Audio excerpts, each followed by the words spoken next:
2 years with IV&V. He's part of our ISC team with U-Bowl.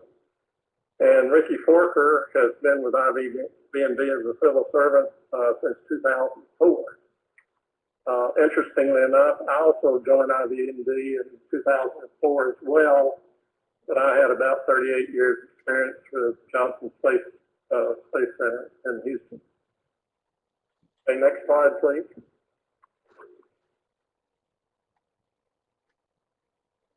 This is a capability development task that we performed, and we reported on it last year. And you might remember that we provided robotics training to the MSL analysts early in the year, and we developed a 2D simulation and scale models of the OSIRIS-REx that we exhibited last year. What we did here in 2013 is we provided robotics subject matter expertise and support to the OSIRIS-REx IV&V project. And as we did that, we captured this support into what we call the Robotics Guide for IV&V, so it can be used as a legacy guide for future IV&V projects involving robotics. And we also have the always pleasurable experience of guiding summer interns, and this year they developed a 3D simulator that's representative of the OSIRIS-REx spacecraft. What we're going to do today is we're going to discuss the content of the robotics guide, and we're going to, at the end, take a few minutes and talk about future missions and its applicability to those. Next slide. Okay, the full name of the guide is Robotics Guide for IV&V, a process asset for generating products and services to enhance the IV&V of mission-critical robotic spacecraft systems.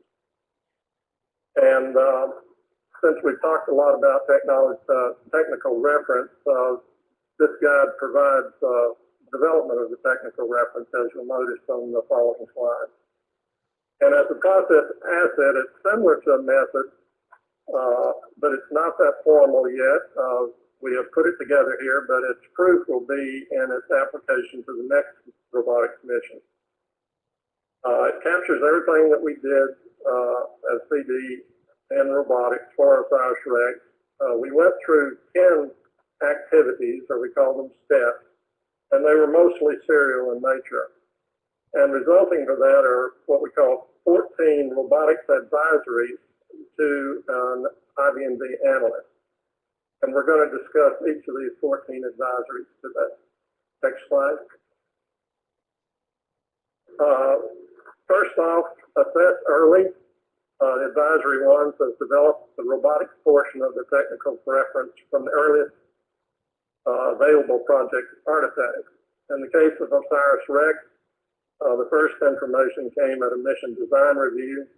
It contained a lot of presentation charts and video animation.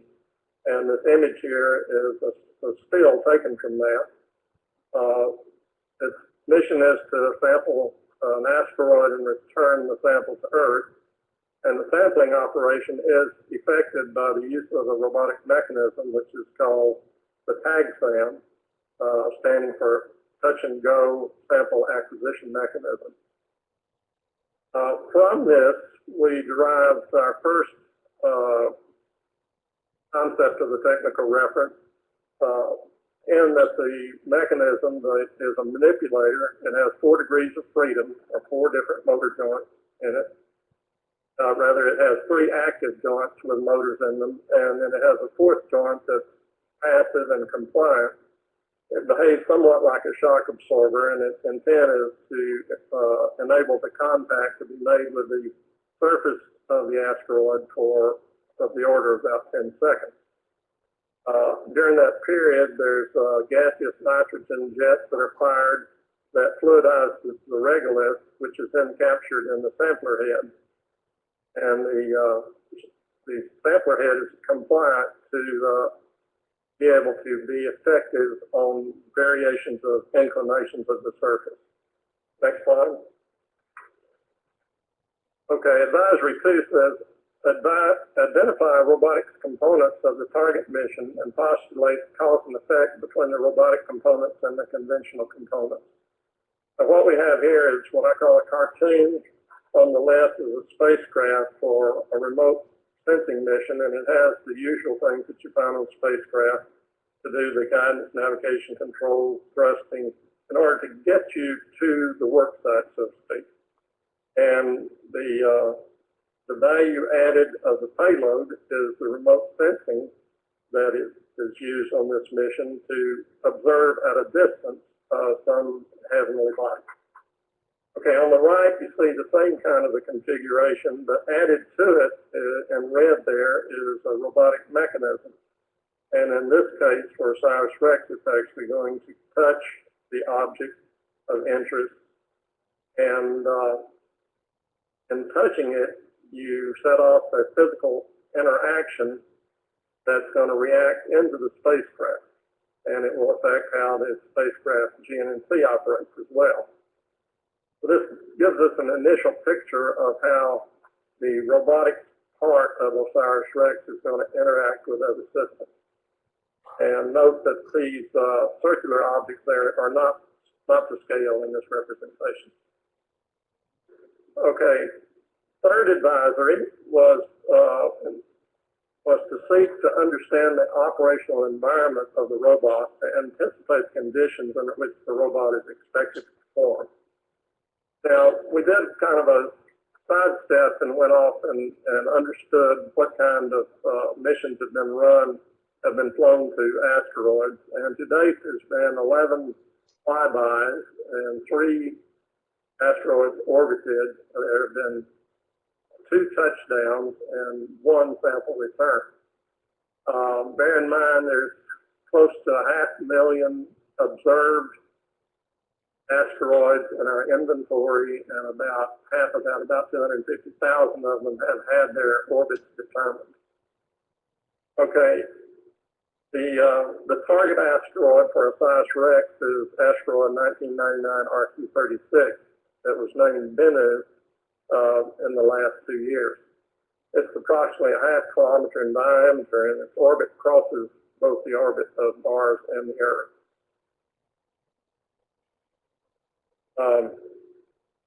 Advisory 4 says search for and compare space robots flown or being planned by NASA, ESA, JAXA, the private sector, and other enterprises. But it turns out the Japanese have already sent a sampling robot mission to asteroid Itokawa. The spacecraft is named Hayabusa, which is Japanese for Peregrine Falcon. And its mission, like OREX, was to sample and return regolith off the surface of the asteroid. Well, we gathered quite a bit of information, not like an artifact from a developer, but certainly some instructive information that we found. And the mission, which is represented in the image there, was an aggressive mission in that it not only had a sampling horn that was a rigid device that would be held against the surface. The regolith was fluidized by the firing of pellets into the surface. It also dropped target markers to help it navigate, and it also deployed a lander called Minerva. Now, that is ambitious, and as always, things can go wrong, and Hayabusa had more than its share of problems with failures in the propulsion system and the reaction wheels and in the attitude control of the vehicle. And one of the significant things that we discovered was that it had a problem in it deployed the Minerva lander, but the actual Hayabusa was not descending. In fact, it was ascending away from the surface, and when it fired Minerva, and Minerva never even reached the surface. This provided us some food for thought on the complexities of doing an OSIRIS-REx mission with the time lag that we're going to see, and how the last seconds of touchdown have to be fully automatic, and how that needs to be evaluated during the IV&V process. Next slide. A lot of you will be familiar with most of this slide in that this represents a visualization. In fact, let me read the advisory. Create a visualization such as a drawing, animation, or physical model of the robot to understand its geometry, kinematics, and operational use. What you see there in the middle is the half-scale model that we showed last year, and in the two degree of freedom sim up in the upper left corner. And on the right are some PowerPoint slide sketches that we use to evaluate the motion of the manipulator arm. The lower left corner this year is the new contribution, and this represents a 3 degree of freedom simulation that was developed by our summer co-op. Next slide. Okay, advisory 6 says identify how a project's robotics needs are to be satisfied by one or more of the 5 unique robotic behaviors early in the program development cycle. The OSIRIS-REx mission objective was to acquire abundant regolith. It also had an objective to maintain flight systems, in other words, the health of all the systems of spacecraft. And we, in the past, have established 5 unique robotic behaviors that are in the yellow box there that consist of observe, plan motion, traverse, plan work, and perform work. Now, in a fully autonomous system, all of these things would be done on a spacecraft. In the case of the Mars Science Lab, the traverse, of course, would be rolling wheels about the surface before you performed work with the manipulator in order to present the instruments to the Mars surface. And certainly observation is done by cameras, and plan motion. In the case of MSL, it's done somewhat on board. And planning work has to do with the commands that are to be sent to the robot manipulator in order to change its pose, the pose of the arm in order to do the task that it has to do. In the case of the OSIRIS-REx, the requirement of acquiring abundant regolith is found in the observation that's going to perform about 6 months of study of the asteroid surface and with a variety of instruments in order to determine what the right location should be. So that's really done primarily by the spacecraft, but in those last seconds, there will be real-time sensing with a laser ranger in order to determine the altitude accurately in order to perform the touch and go maneuver. The planning motion is primarily done by the ground. The traverse in the OREX case is really the spacecraft presenting the manipulator and sampler head to the surface. The plan work should have a dotted line as well. It's also done by the ground.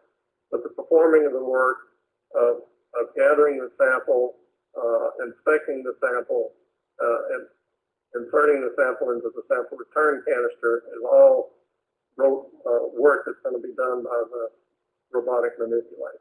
Next slide.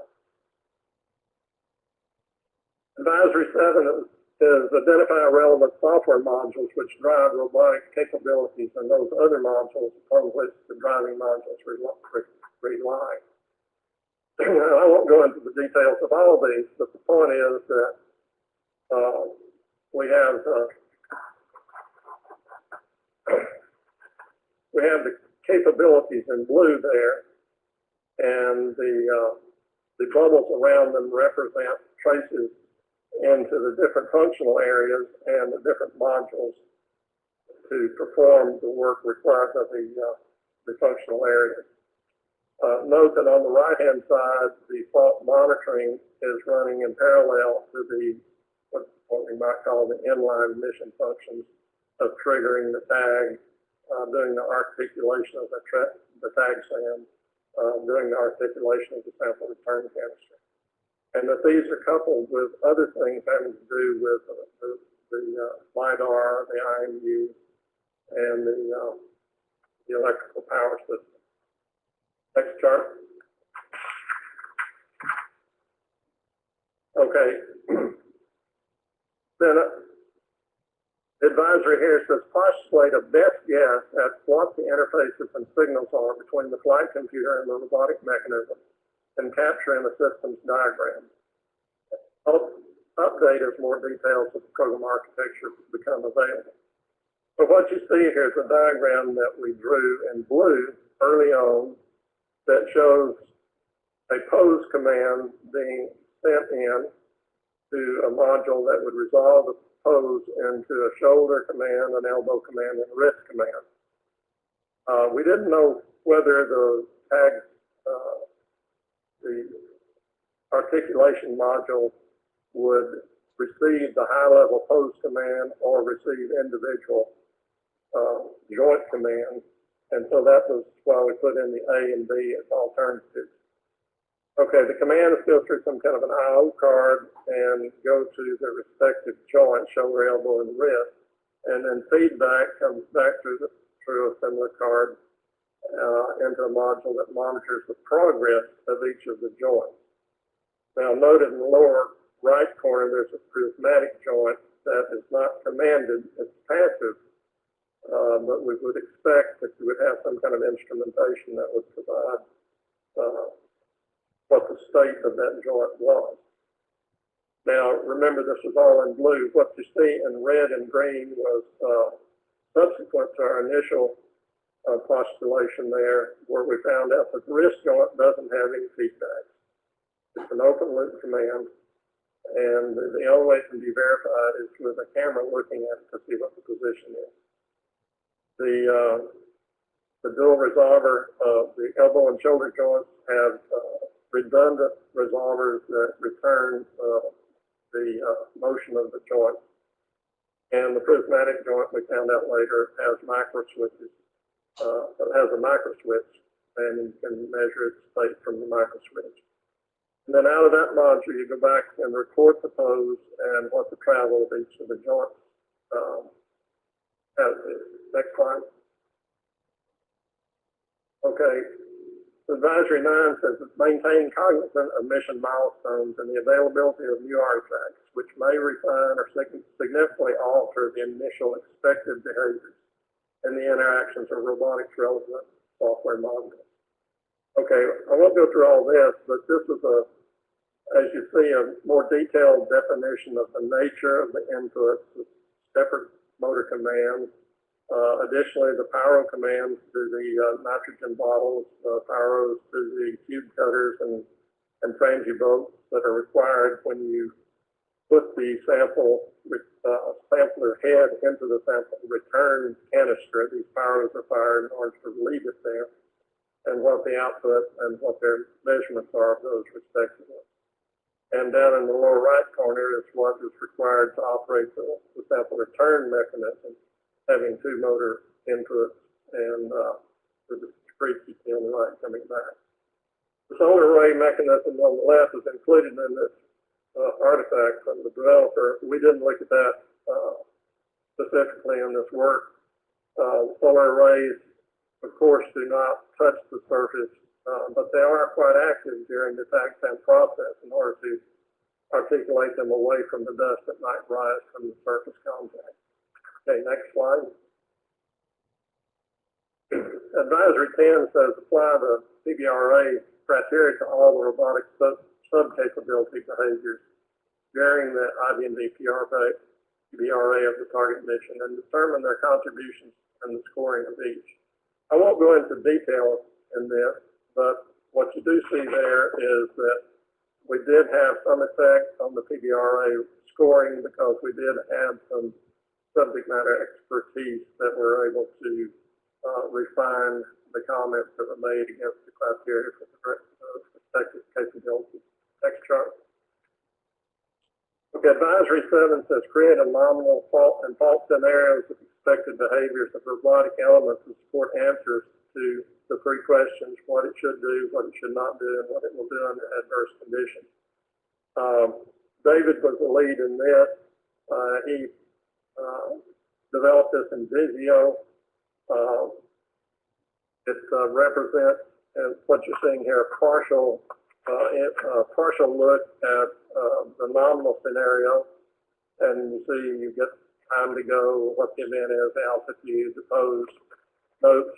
What is interesting, the Visio has a layering capability, so what David did, when we get on the next chart, the faults that we postulated, he developed layered alternative scenarios that could be laying on top of this in order for you to see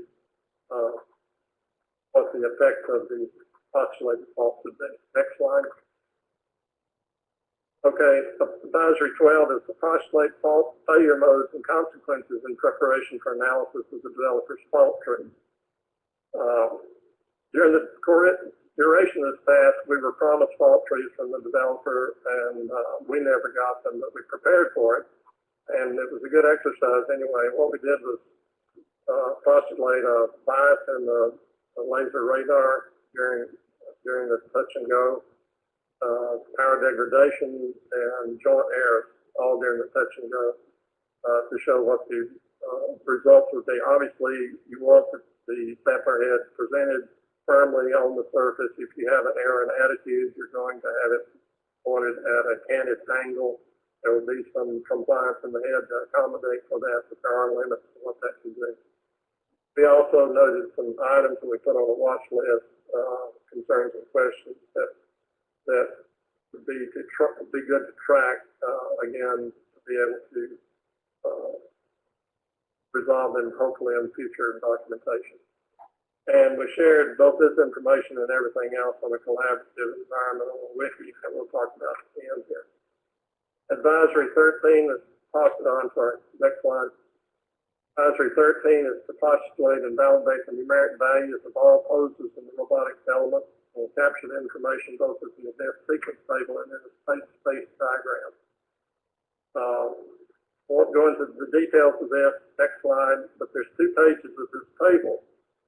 And essentially the first page shows all the different motions of the arm prior to the sampling, going from a stowed pose into a park, into a sampling pose, meaning it's in the configuration that you're going to touch down with. It goes back to a stowed. There's a mass estimation pose in order to measure the mass that has been accumulated in the sampler head. Prior to sampling, the maneuver establishes what the weight or the mass of the sampler head is empty. And then if we go to the next slide, these are the activities after the sampling, which include a maneuver to determine the mass that has been gained in the sampler head and the sample by moving the attitude control system and determining the response of the arm and the head. All these are required for the mission. It's interesting that they have to put the sampler head in the shadow so it doesn't overheat. And what I found interesting is you have to do just as much work after the sampling as you do before in order to accomplish the mission. Next slide. This is a state space diagram of all the poses, which represents the previous 2 slides of the tabular data. And it shows the cyclic nature as each of these different states or poses are required to be effective during the operation. And next slide. As I mentioned earlier, Advisory 14 said documents of space robotic systems as well as any other systems can be hosted on a wiki to support collaborative interaction during the IV&V analyst and subject matter experts. So we built a wiki. Ricky was the lead on this, and we built a wiki, put all our information into it, and then linked it into the wiki of the OSIRIS IV&V team. Next slide. Okay. Quickly, the future potential robotic missions include the asteroid redirect, the Mars 2020 rover, satellite servicing at geosynchronous orbit, and Robonaut. All these are potential missions that we will perform IV&V on at some point in the future. The robotics guide is applicable to all of these missions, with some augmentation required in vision drive, geometry, and constrained motion control, which were not part of OSIRIS-REx, but we know it will be required for these other missions. And that will be the intent of our future work. Incidentally, there's another class of robots that I call robotic robots for science missions that include planet survey hoppers, submersibles under the oceans on icy moons, and swarms of small exploration robots that have all been proposed in the past, and when they see them actually being implemented in the future. And next and last slide, please. Okay, are there any questions in the room? You mentioned that you developed both a 2D and a 3D simulator of this system. How did you use that simulator for performing your IV&V activities? It's primarily a visualization of what the system is to familiarize the analyst on the behaviors of the mechanism. The 3D, they both allowed interaction. The 3D allows, obviously, interaction in 3 degrees of freedom.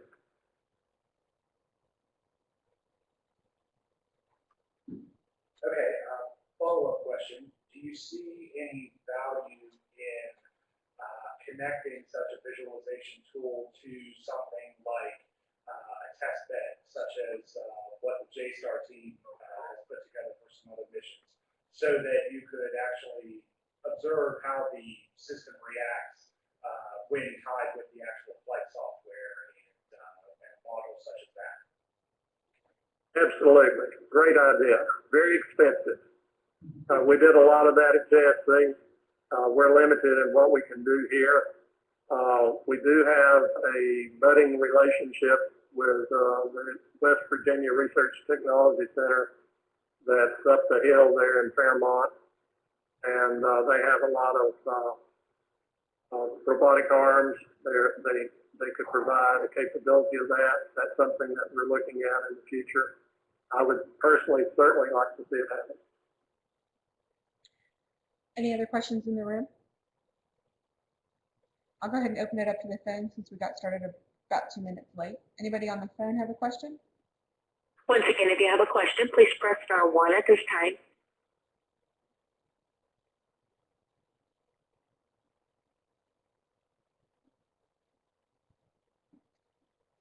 All right, if there are no questions on the phone, I don't have any questions coming through on online.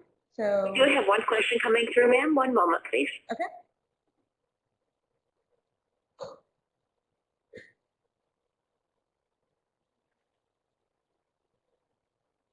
Go ahead, your line is open. Yeah, hi, it's Mary. Just a really quick question. When you were going through the testing of the poses, you had mentioned some overheating. So I'm assuming you tested for that as well by going through the various poses multiple times? We identified the different poses. It was derived from the artifacts. We were not the actual testers or even the IV&V team. You would have to talk to them. Maybe David can add to that. David is now on the OSIRIS IV&V team. Okay, great. Thank you. We have no further questions on the phone. Thanks, Marla. All right, if there are no other questions, we will go ahead and move this session to the breakout just in case anybody has last-minute questions. Otherwise, we are on break for lunch until 1 o'clock Eastern Time. Thank you.